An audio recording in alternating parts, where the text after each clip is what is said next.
Okay, let's go ahead and get started. They can just keep coming in as they get here. I'd like to thank you all again for joining the American Indian Alaska Native Tourism Association's webinar series. My name is Sherry Bowman. I am from the Pueblo of Laguna, and I serve as the Education Support Specialist for IANTA. IANTA's mission is to define, introduce, grow, and sustain American Indian, Alaska Native, and Native Hawaiian tourism that honors traditions and value. IANTA provides technical assistance and training and resources to tribal nations and Native-owned enterprises engaged in cultural tourism, hospitality, and recreation. Visit our website at ianta.org to learn more about our education programming offerings. We also invite you to join us at the 24th Annual American Indian Tourism Conference, taking place October 24th through the 27th at Harrah's Resort, Southern California, hosted by the Rincon Tribe. Registration is open and sponsorship opportunities are still available.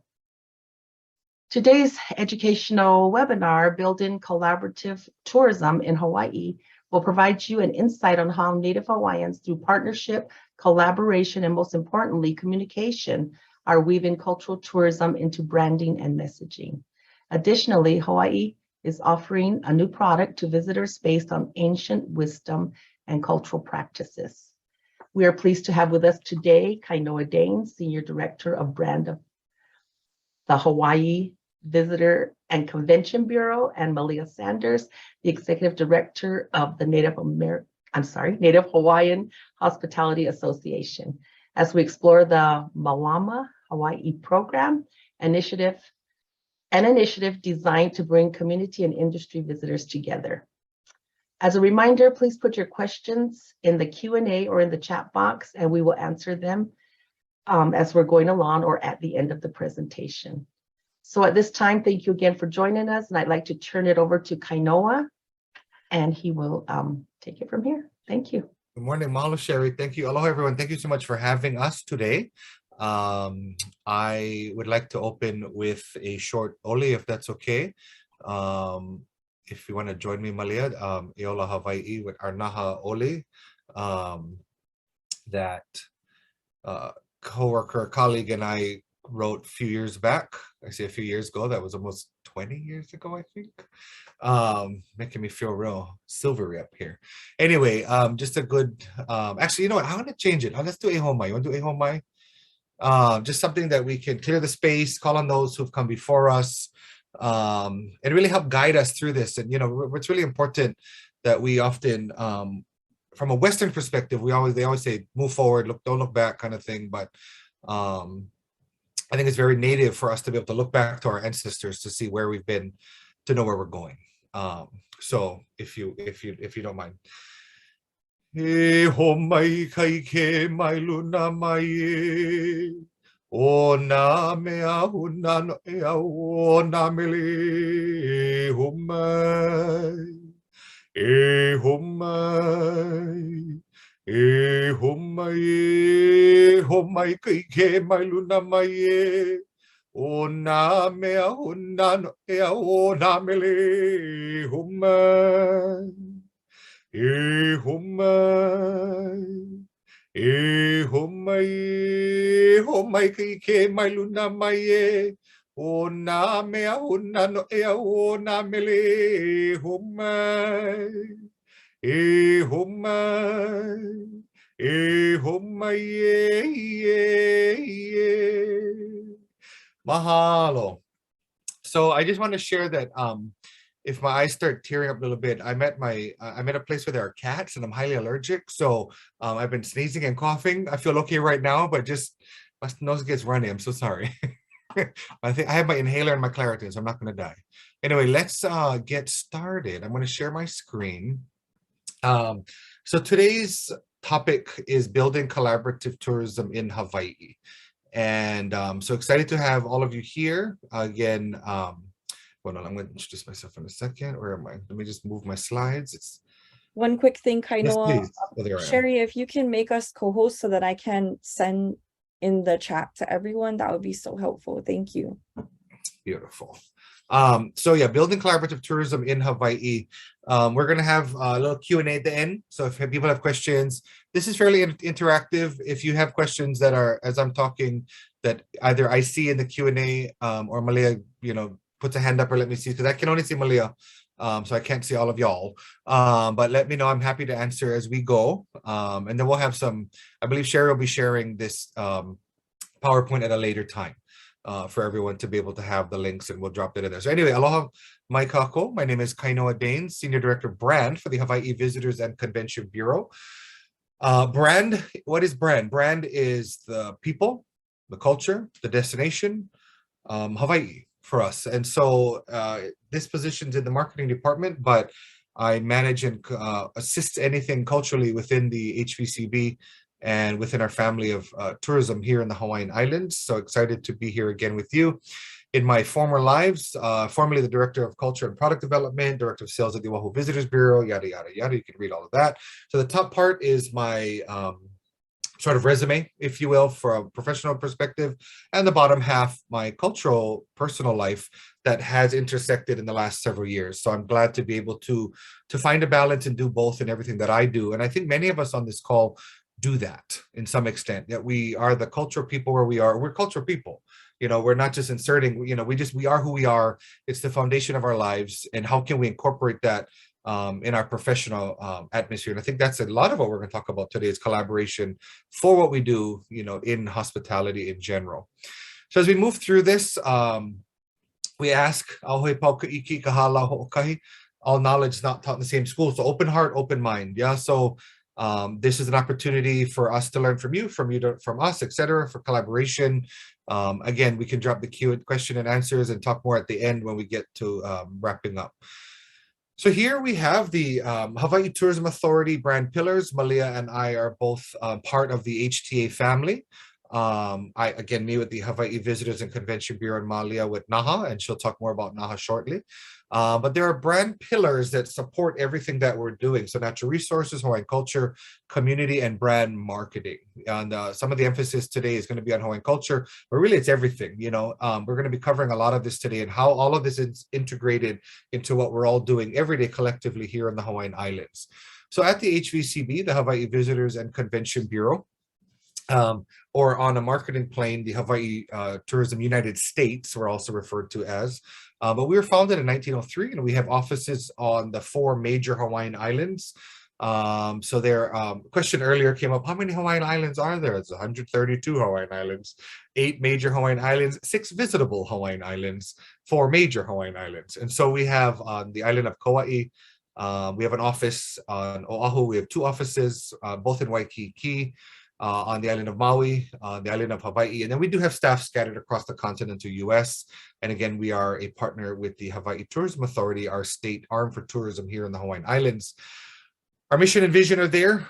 We just want to enrich Hawaii, make Hawaii, help Hawaii be a better place, by attracting that mindful visitor who's going to come here and share the Hawaii that is our home. Yeah, that's the importance of what we're going to be doing here, that we do now, and that we're going to share a little bit more about that. So for time's sake, I want to dive right in. The main focus of my presentation is twofold: the Destination Management Action Plan and Malama Hawai. And so the Destination Management Action Plan, excuse me, that Malia is going to drop into the chat for us because it's a rather lengthy website, is a community, it's a tourism-led, community tourism-led initiative to bring better quality of life. I should read my own bullet points. The DMAP is HTA's efforts to address quality of life for local residents. And so it's bringing people together, bringing people to the same table. And this is what we're talking about, collaboration. That's the gist of today's presentation. So everybody having a voice, and really it's leaning and listening in though, more on the community, because again, when people are visiting, they're visiting someone's home. They're visiting mine and Malia's home. And so when they come here, we want our community to have a say in how visitors act, how they behave, how they're received, where to go, where not to go, and the messaging around all of that. So created based on resident feedback. We had steering committees, and the steering committees were very diverse. This taking place, a lot of it during COVID. Some of it, I believe, before, but again, a chance to reset the dial, if you will. And so the community voice is resounding. Yeah, we want to be able to hear that and understand what they're doing, what their needs are, excuse me, how the visitors impact their daily lives. You know, parking, restrooms, you know, there's a lot of overlap. Yeah, sometimes the residents just trying to get to work, but the visitors trying to get to the beach, and it's the same road, right? So how do we begin to balance that conversation that each one needs to get where they need to get to, but how do we get there, you know, efficiently, and with everybody happy in essence. And so we had these community meetings on each island, excuse me, steering committees, and the emphasis here to rebuild, redefine, and reset the direction over a 3-year plan through this collaborative process. And so if you're not within your communities, if you're not engaging, if you're part of the community and not engaging with tourism, or your tourism and not engaging with the community, that's the first step.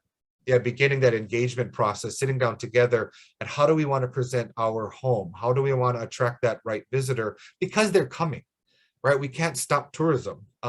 We can try if we needed to turn off the valve when possible, but in general, they're still coming. So how can we find that balance?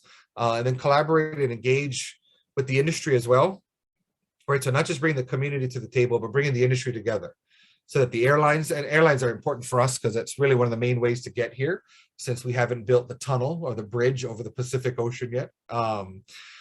So yeah, airlines, community is important for us. The hotel industry is obviously very important for us here. And other sectors of government. Yeah, government's another part of it, you know. So again, we have the Hawaii Tourism Authority, our lead agency on tourism, but there's other agencies that overlap into tourism, like the Department of Land and Natural Resources for hiking, ocean safety, etc. So there's other departments that are important to collaborate with when you're doing this collaboration. So they all have a seat at the table also here in Hawaii. And last but not least, to identify areas of need that require management. We've nicknamed these sort of hot spots. A hot spot might mean a positive thing in some places, but for us right now, it sort of has a bit of a negative connotation in a sense, because it's overly populated with visitors. It gets in the way of the residents, again, their commute to work. They're just trying to pick up their kids after school. Some residents, they can't leave their home to go to the grocery store in the middle of the day for fear that parked cars, visitors headed to the beach will be blocking their driveways when they get back, because parking is limited in certain places. So there's these hot spots that we do want to try to mitigate, how to better get there. A great example is on the island of Kauai. It's called the Hanalei Initiative, and people were choking up the roads. Visitors were trying to get to this beautiful beach up on the North Shore. And through collaborative efforts from the community, tourism community, state government, etc., everyone is able to sit down at the table, and now there's a reservation system, there's an online system to book your shuttle, to book your parking, etc., so that they can control that area. And since that's been in effect, it's fantastic. It's really well managed for the most part. Still growth, still a lot more to go, but that's the idea, is to get the wheel turning, get the community involved, and everybody again having a seat at the table. So there's the website. I think, Malia, were you able to drop it in already? Okay, if you are, Yes, I did. Perfect. Mahalo. So click on that. You know, it's a good site to get some ideas. It's a 4-parter. One for Kauai, one for Oahu, one for Maui County, which includes Molokai and Lanai, and one for the island of Hawaii. And the reason it's broken down that way is because every island has its own needs and challenges. While there are overarching ones like parking and crowded beaches, etc., accessibility to certain places are different. One for safety, maybe one for sacredness. Yeah, so managing that is different in each of our, again, 6 visitable Hawaiian Islands, and the Destination Management Action Plan might give you some ideas in your local community on how best to bring everyone to the table.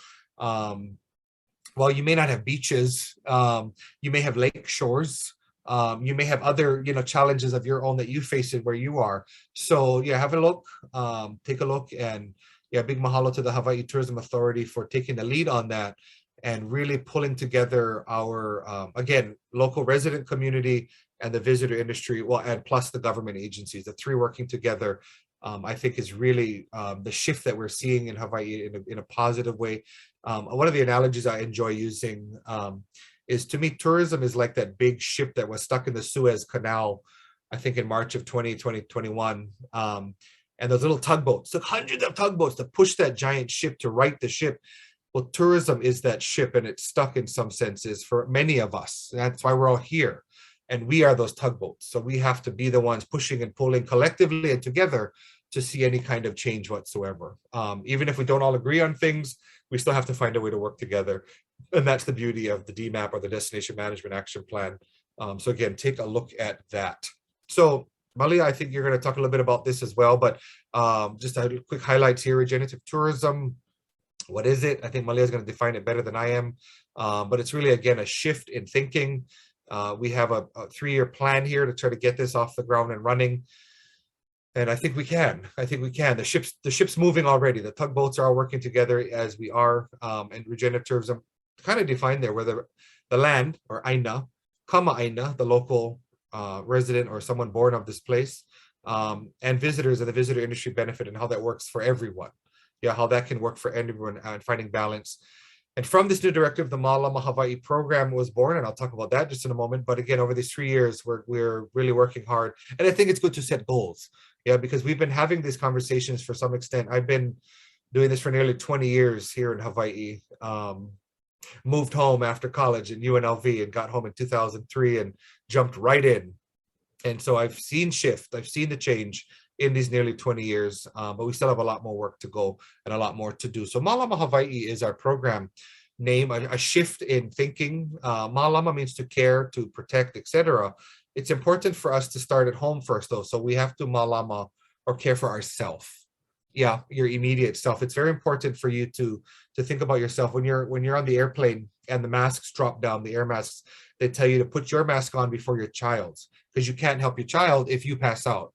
So we have to take care of ourselves, and then we take care of each other. And I think that's what COVID and this pandemic taught us, is to care for ourselves, to care for each other.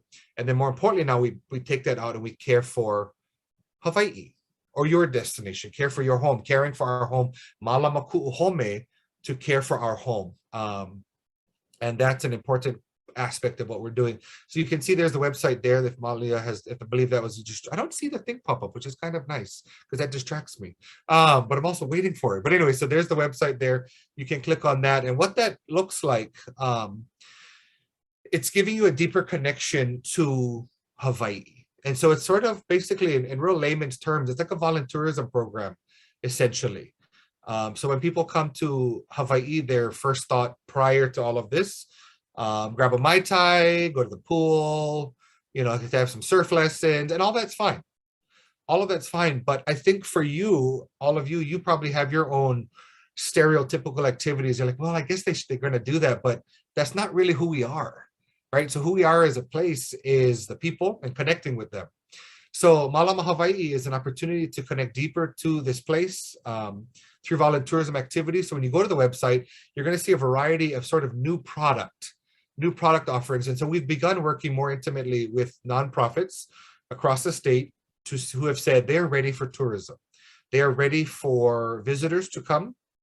They are ready for people to share in their, experiences, if you will.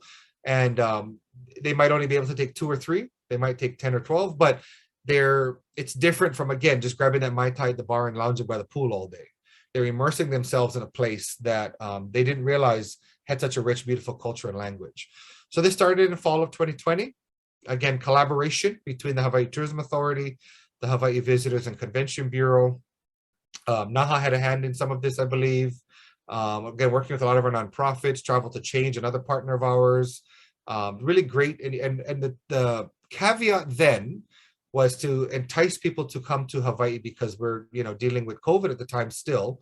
And while we're safely emerging in some ways from it, we began reaching out to our hotel partners to say, would you be interested? So again, further collaboration. So we helped connect the dots with the hotel partners and the nonprofits, and the hotels. A lot of them offered a 4th night free, a 5th night free. So you come to Hawaii, you get your, added value. And part of it was you come and help a Hawaiian nonprofit while you're here. And again, you can go to the website to see them all. But I think it was a really great way for hotel, the visitor nexus of government and the visitor bureau and then the nonprofit all coming together collaboratively to work on this initiative. And as it continues to evolve, the idea is for it to be long-term and, in my opinion, forever. Yeah, I think this is something that's, at the time we just thought, let's just do this to get the get the engine restarted, tourism engine restarted, if you will. But this program to me, and I know Malia would agree, is such a beautiful way to just be forever. Yeah, to be in this space, to be able to work with our nonprofits. And again, we're advocating for both the visitor and the nonprofit. It's not about one or the other. If a visitor entity, if a nonprofit entity says, we're not ready for tourism, but maybe someday, maybe next year, okay, that's fine. We'll wait. And NaHHA has been able to help out some of our other nonprofits to be able to help those who want to but aren't sure how to, because maybe they don't have enough public restrooms, maybe they don't have a lot of parking, maybe they don't have insurance, things like that. So we do have a working checklist that we've created with the Hawaii Tourism Authority to help these nonprofits if they are interested and they are ready, and if they're not, that's fine. And so we also make it a point, though, not to promote that entity, to make sure that visitors aren't going there. Maybe it's classified as a hotspot. Maybe it's just something we just don't talk about. But again, we want everybody to be successful in this and to find value from each other. Again, I kind of mentioned how it works, but there's the website once again. The focus when this first started was really on the hotel part of it, in my opinion, but we have shifted dramatically. So now the focus is on the volunteerism part of it. The actual being able to go to a Hawaiian farm and help pull weeds, which sounds weird, like I'm going to go to somebody else's farm and pull weeds on my vacation. It's so much more than that. It's a culturally enriching experience, and you connect with the place and the people, and you come away with this, where can I pull more weeds? You come away with this feeling and this connection that you never would have had from just sipping your Mai Tai by the pool. Yeah, so that's the spirit and the energy of Hawaii that we want to convey. That's the true added value. Yeah, not the fourth night free. The true added value is that spirit of connecting with people and place that you, and then you treat it differently when you do that. Yeah, so the other benefit for the nonprofits, if some of you are nonprofits, is it opens the doors for further, donors potentially. Yeah, you might have a membership newsletter, if you will, or an update. It's a great, add these people to that. They might fall in love with you and the site, so they might want to donate to your, we love free unrestricted funds versus grant money. So it's a great time to find new funders potentially, if you will. But yeah, again, for the visitor, it's an important way for them to travel. Yeah, and I think we're seeing a shift across the globe. More people, thankfully, want to experience a place differently. Well, let's help them do that here in Hawaii and hopefully wherever you are. So sun, sand, and surf is how Hawaii was promoted for so long.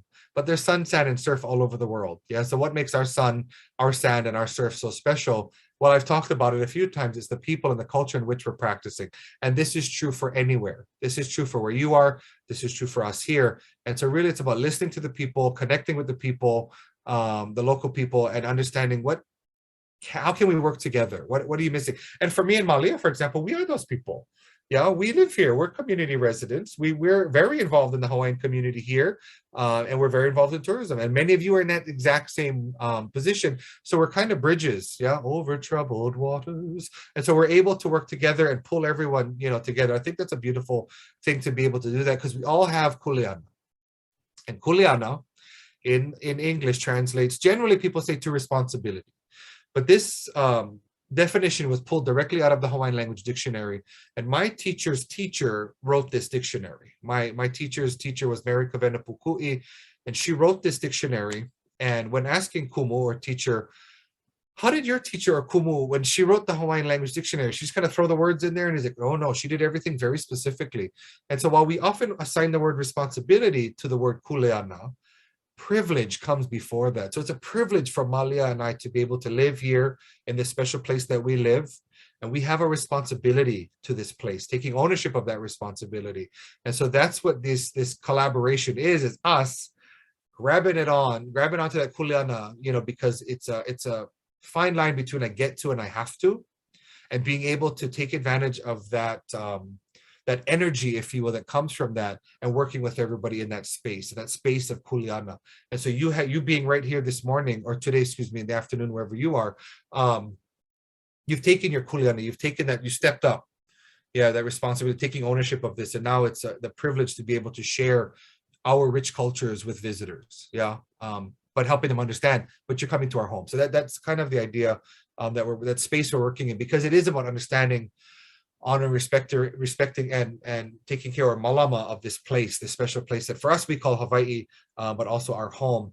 So there's just my email address if you have any questions for anything. I'm going to, we'll have that again at the end. Sherry's going to share that screen, but I'm going to stop sharing there. And if anybody has any questions, again, drop it in the chat. I can't even talk. But now I'd like to turn it over to Ms. Malia Sanders, the Executive Director of the Native Hawaiian Hospitality Association. Take it away, Malia.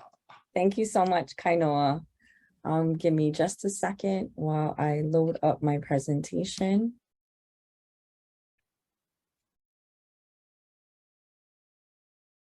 There it is. Okay, so I'm going to talk a little bit about the programs and initiatives that speak to collaboration in tourism in Hawaii. And just to get us started, I'm going to just start at the beginning. NaHHA was formed in 1997. So this year we celebrate 25 years. We are a 501c3 nonprofit organization. And our main client is the Hawaii Tourism Authority, that we help with their promotion of Hawaiian culture, values, and traditions. And we do that through educational opportunities that we provide to the industry and to the workforce of Hawaii, but also through creating tourism product, collaborating with the Native Hawaiian community and also Hawaii entrepreneurs to really move the needle towards the concepts of regenerative tourism, which Kainoa Daines just briefly brushed upon, but I'm going to go into it in a little bit more detail. This is our team. NaHHA's board of directors comes from many different kinds of backgrounds in the industry and also culturally. We have a majority of our board members are all Native Hawaiians. And then my team below is myself, the executive director, Kanoi Takitani Puahi, who is our director of programs, and then our lead cultural trainer, Hi'ilani Shibata. Okay, so let's take it a step back a little bit. So in 1959, prior to 1959, people had to get to Hawaii by boat, and it took days to get here. So in 1959, jet travel is introduced to Hawaii, and it begins this phase of tourism where Hawaii is just trying to achieve the most amount of visitors that it possibly can. And we're building up to that point until we hit this place in 2019, where we have achieved that. And we have 10.4 million visitors coming to Hawaii.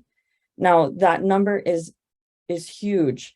And when in thinking about the population that lives here, just to give you some perspective, we have a little over 1 million people living in Hawaii.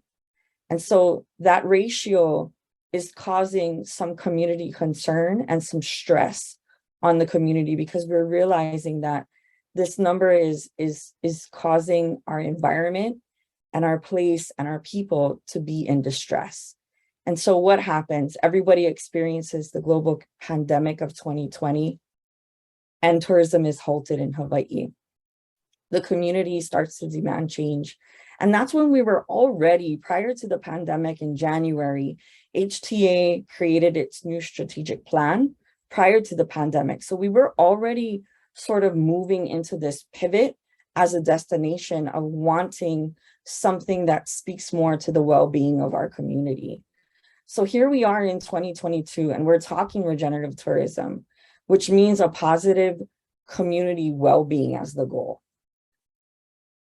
So I'm going to ask you to bear with me, because the concepts of regenerative tourism are not something that's easy to explain. But I will say one of the things that makes it so much more comfortable for us in Hawaii is that we're really leading this idea with values-based responsibility that we have as people of our place. Dr.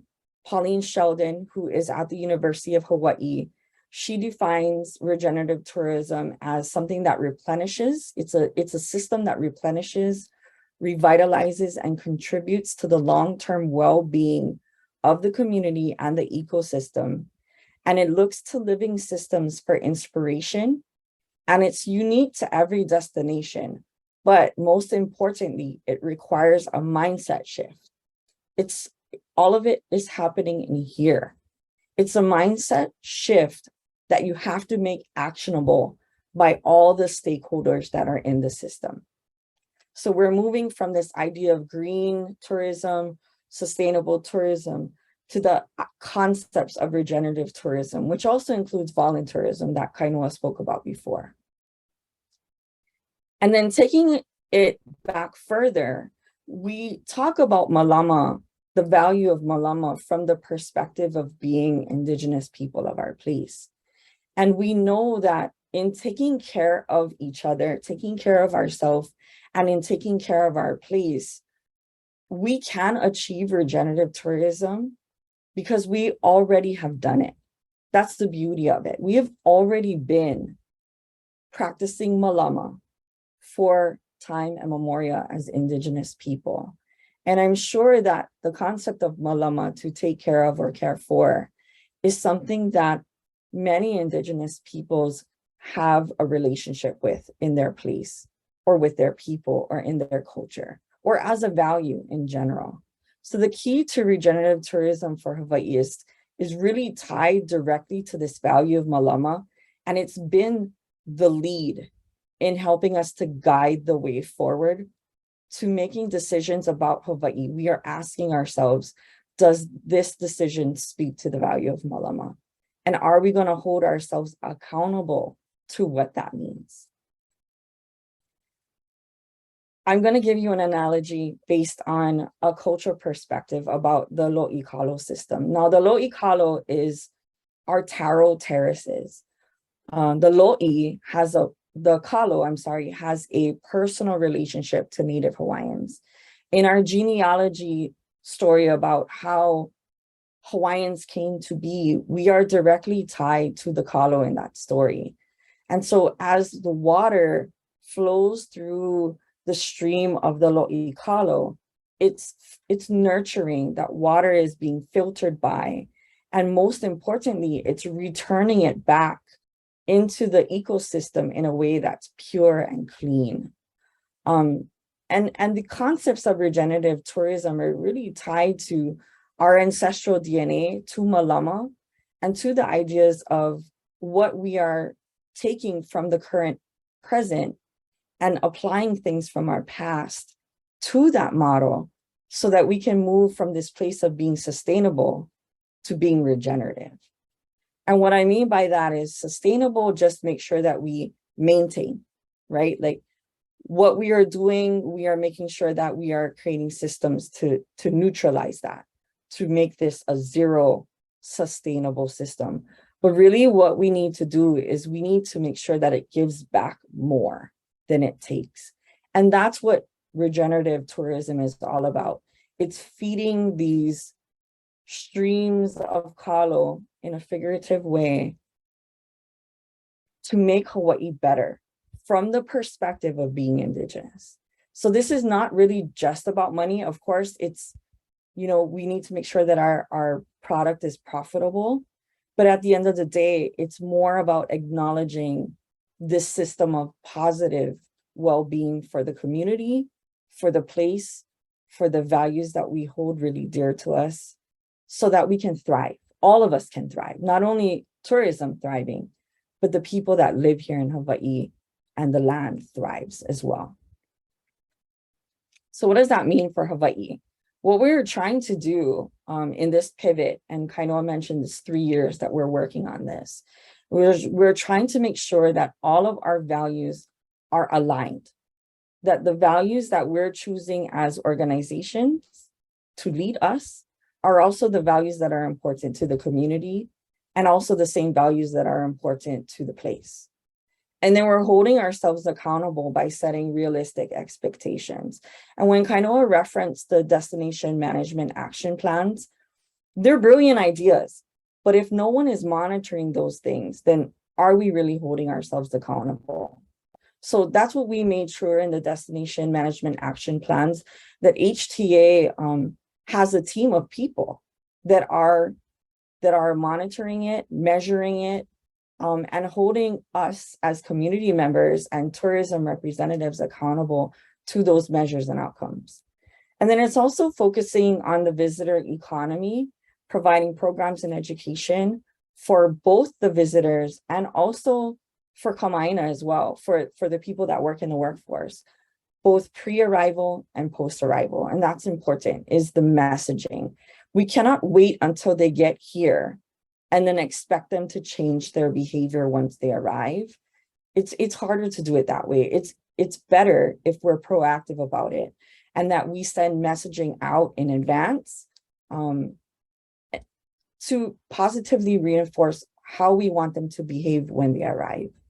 And then just always making sure that whatever we do, that it's net positive, that it's socially responsible, and it's attainable and sustainable for our place. So collaboration. Collaboration is a key part of the success of regenerative tourism and getting to that place. We are in this place of pivot.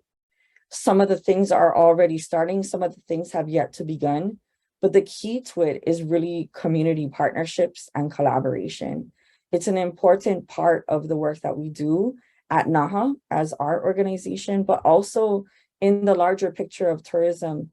It's important that organizations like myself, NaHHA, collaborates with the Visitors Bureau and is collaborating with the different entities throughout the entire system of tourism and all the stakeholders that are present, if we really truly want to make this a reality for our destination.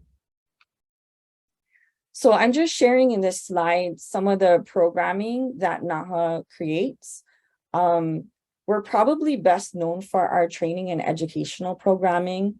And what that is we provide workforce education training for visitor industry people to help them understand the foundational values of our culture so that they can be the best ambassadors they can be when sharing and engaging with our guests. And then the second part of our work is really about product and business development. We're looking at Hawaii-based entrepreneurs, Native Hawaiian-owned businesses, our Lama Kuho Kipa, who are our cultural ambassadors that work in the visitor industry, and then as well as community organizations and helping them to build capacity to host, so that as our visitors come, they not only have access, but our community members have the capacity to host them. And then the last part of our work is really supporting exchanges of culture and exchanges of ideas and convenings and conferences where we get to elevate the conversation about the collaboration. Recently, NaHHA did our annual Kahuina conference in June of this year. If you go to naha.com/kahuina, and I'm happy to plug it in the chat a little bit later on, you can watch recordings of our Kahuina conference where we're sitting with people from the community, from the industry, from the education perspective, small businesses, nonprofits, and we're talking tourism, and we're talking specifically about the regenerative tourism ideas and how these things are being executed by different collaborators within the system. So just to share some highlights of different things that you can find on our website. This year, we really wanted to make sure that our website, naha.com, that's NaHHA.com, was really as robust as it could be. So we started off with things like, what are the most common questions that we get asked as Hawaiians? We get asked a lot about our language because it's so interesting to people that visit. And so we created spaces on our website to give brief introductions to the Hawaiian language. And it's a place of exchange. It's a place for education, but also you're giving them, our visitors and our local people, our Kama'aina, little tidbits of information that they can put into practice. How do you install the Hawaiian language keyboard on your computer? And then how do you use it once you have it installed? So these two examples here are just few of the many. If you go to naha.com/malama, you'll find other resources that are there that are not NaHHA's product.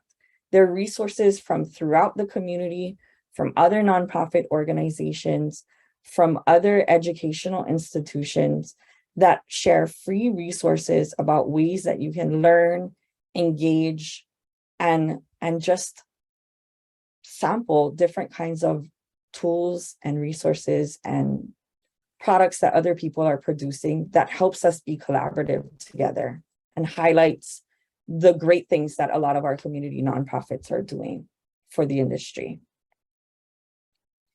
And then these 4 programs are what we refer to as tourism product.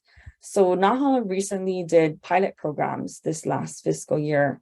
The very first one that we did is located on the bottom where it says regenerative activity and community capacity building. Kainoa made a reference to this earlier with the Malama Hawai program. And NaHHA created a cohort called Kaiaulu Ho'okipa, the word Kaiaulu meaning community. And what we did was we helped to build capacity. And we did this through a partnership with an organization who's also a nonprofit called Travel to Change. And what the goal of that program was to build regenerative tourism activities and product so that when our visitors come to visit our place, they have a multitude of things that they can choose from to do that gives back to the community and is healthy for our tourism model. Instead of doing the things that we don't want them to do and being in the places where we don't want them to go. These activities were onboarded in November of 2021. And it's a process. It's not an easy process for nonprofits to build capacity. Many of them struggle with funding or just in general, like having the right licenses and insurance policies to be able to host visitors. And it takes some time to build that with them. And that also takes collaboration. So we brought in different industry partners that specialize in different specialties and had conversations with them and trainings with our community nonprofit organizations, giving them tools and resources to help build their capacity. And then the second program that I wanted to highlight was the Pakulea program, which I learned so much from.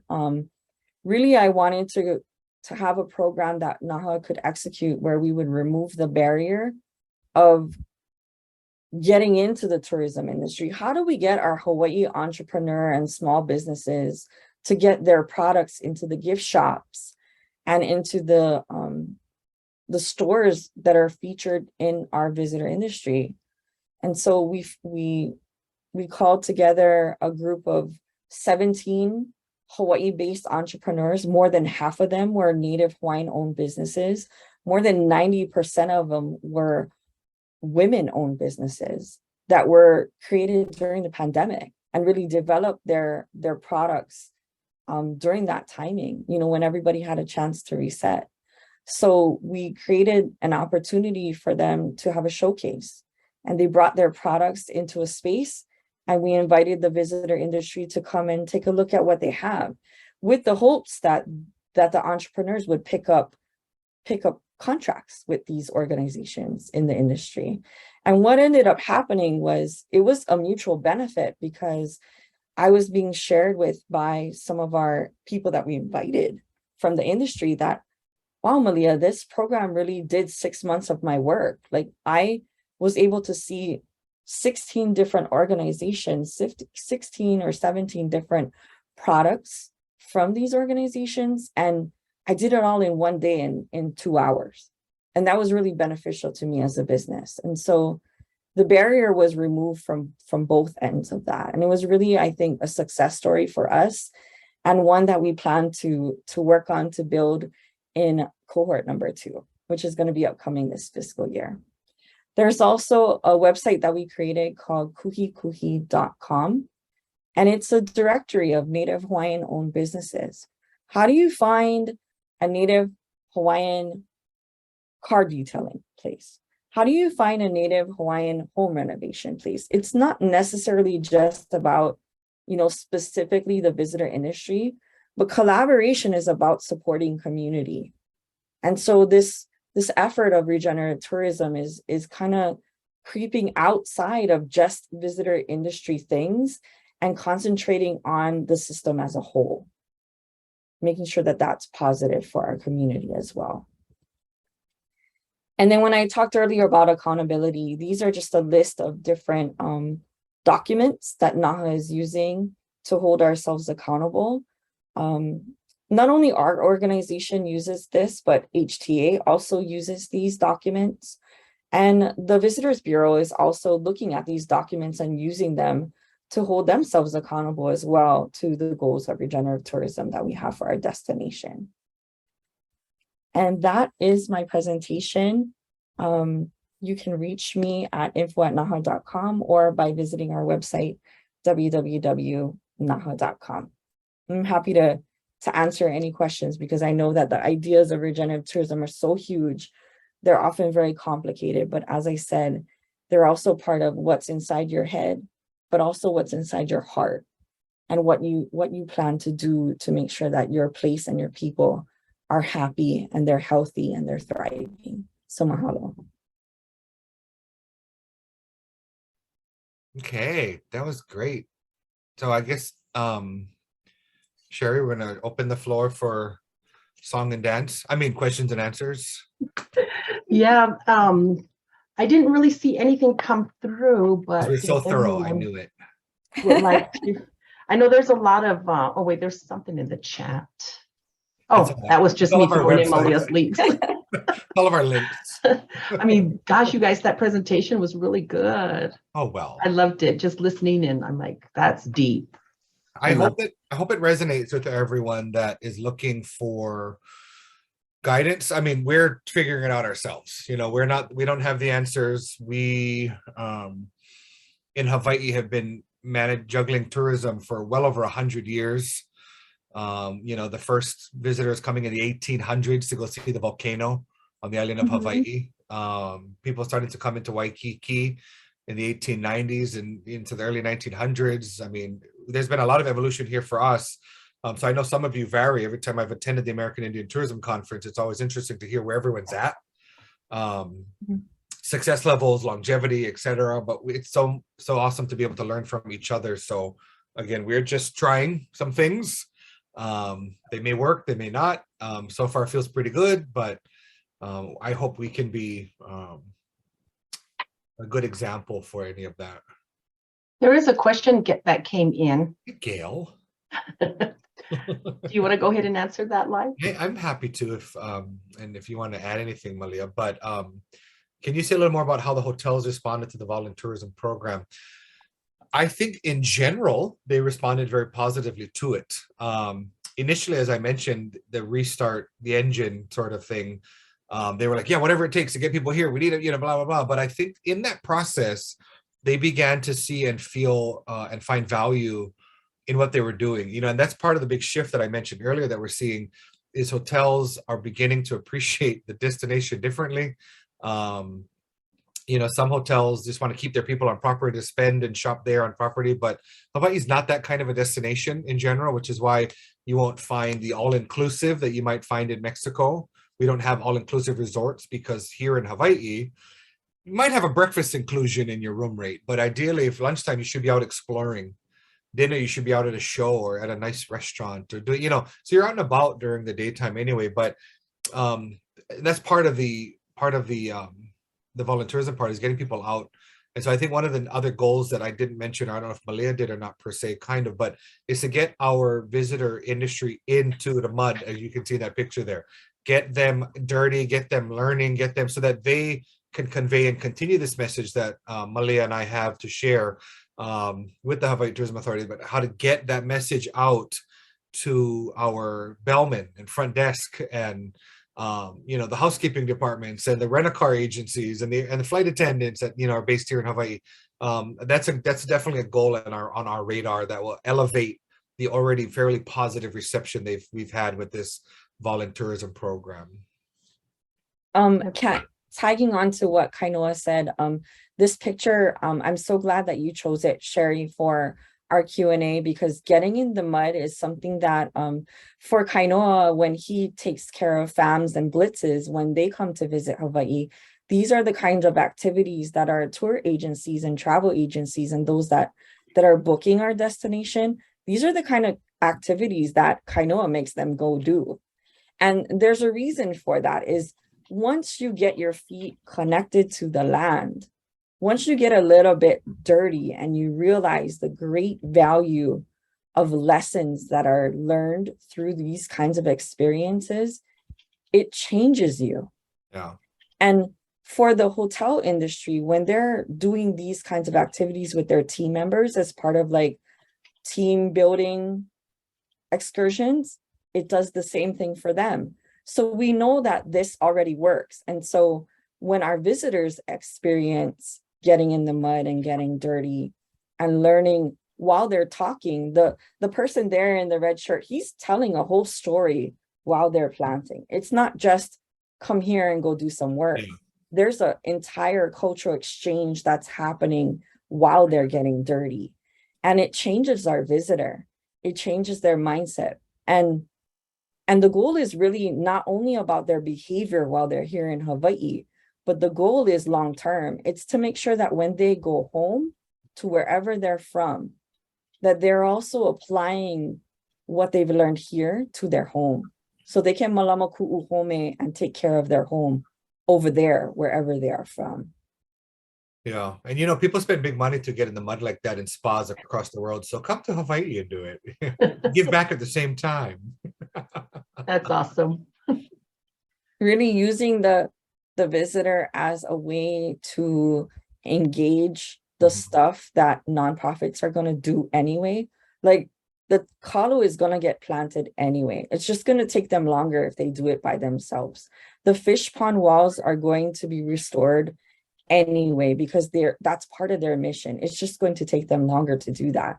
But if you can utilize the visitor in a way that's you put parameters around the activity, so they can't just go venturing off anywhere. They're tied to an activity that holds them responsible to that activity. Yeah, why not utilize the guest if you have the capacity to utilize the guest to reach the end goal that you desire as a nonprofit? I think that's just working smarter, not harder. And to that point of, you know, the visitor being able to give back and make an impact, because it's going to take the nonprofit a little bit longer. We also work within the MCI world, the meetings, convention, incentive world, to be engaging when large groups come to Hawaii, conventions, conferences. A lot of them have to do corporate social responsibility or CSR. And so we've also reached out to some of these, our Malama Hawai partners, to be able to say, okay, while you're open to this program of, you know, 4 or 5 people, whatever day we've scheduled it, are you open to 400 to 500 people, right? Because some of these groups coming through need to do something, and why not do something like that? So to Malia's earlier point, also, we're rebuilding Hawaiian fish pond walls. And so a fish pond is not like you might find on the continent, like a pond where you're fishing with a reel. They're generally a wall structure around the base of a river that's feeding into the ocean. There's a whole beautiful science between how the fish come and go, etc. But that 800,000-year-old fish pond wall might need many hands to move those rocks to get them back in place. And if we've got a group of a couple hundred people, that can, you know, a month's work can get done in one afternoon with the right juggling and management. And so that's another part of it, that collaboration is working with various segments of the industry, or the various sizes, from the small FIT group, or excuse me, small FIT traveler, you know, family of 4, to, you know, the conference of 400 or more. So I think that's been impactful for us as well, to engage in the different segments of traveler. That's great. Right. I want to, just before we close, I want to use this analogy that I learned from my tutu, from my grandmother. I asked her, how come every time we come over to your house, you're always trying to feed me? And her response was, well, if you're full, then we can concentrate on other things, right? And I use that analogy in the same way that we talk about regenerative tourism.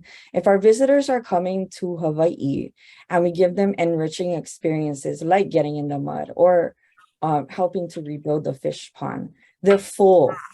they become full, and then they can be a better visitor. They can then pay attention better. They're more acute to what they're listening to.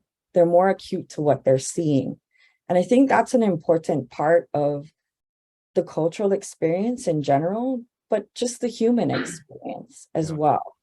I want to thank Kainoa for being my my partner today. It's always great to collaborate in the theme of collaboration today with like-minded organizations that see the value of what you're doing and want to find ways to help you.